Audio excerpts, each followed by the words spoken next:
हरे कृष्णा। आपका इस सुंदर कहानियों की श्रृंखला में हृदय से स्वागत है। आज की कहानी भगवान विठला और उनके भक्त नामदेव और भगवत्तरे की है। भगवत्तरे के पास एक जादुई पत्थर था। नामदेव और भगवत्तरे दोनों मित्र खूब प्रेम से विठला की आराधना और भजन करते थे।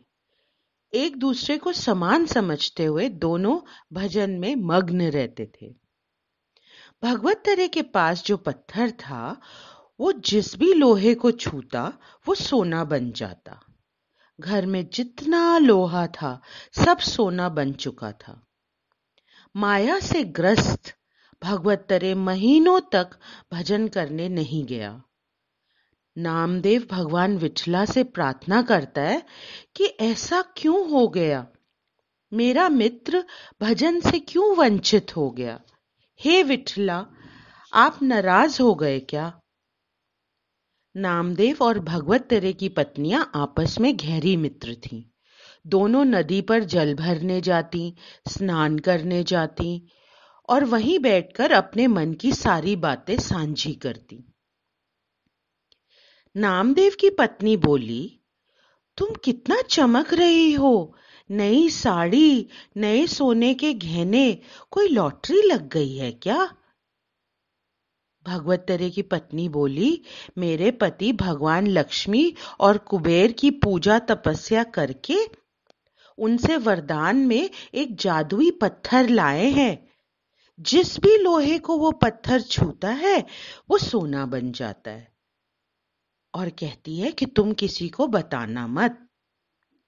वहां नामदेव की पत्नी कहती है, हम तो बहुत गरीब हैं, भीख मांग मांग कर घर चलाते हैं।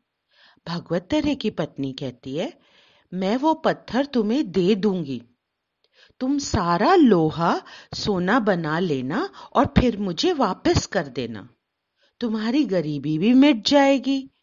और वो उसको वो पत्थर दे देती है।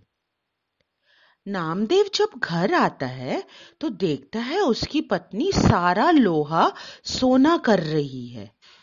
तो पूछता है, ये कैसे हुआ? उसकी पत्नी उसको सब कुछ बताती है। नामदेव को समझ आ जाता है कि उसके मित्र की तरह उसकी पत्नी को भी माया ने ग्रस्त कर लिया है। तो वो पत्थर छीन कर भागता है, विठला विठला। भागते भागते वो पत्थर नदी में गिर जाता है। वहां भगवत्तरे पूजा पर बैठता है और मंत्र पढ़ता है।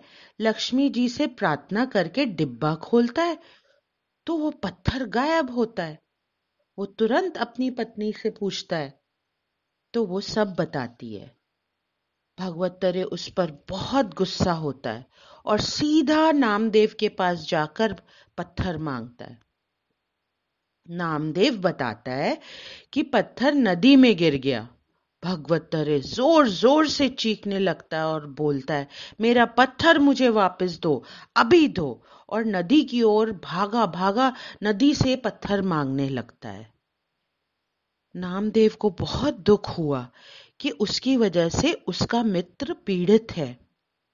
वो बाढ़ आई नदी में कूद गया और अपनी जान की कोई परवाह ना करते हुए बहुत सारे पत्थर लाके भगवत्तरे को दे दिए।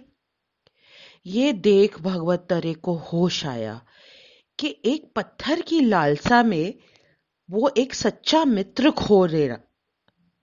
उसने सारे पत्थर नदी में गिरा दिए और विठला के मंदिर में नामदेव के साथ भजन कीर्तन में प्रेम से मग्न हो गया। सर्वम श्री कृष्ण अर्पणम।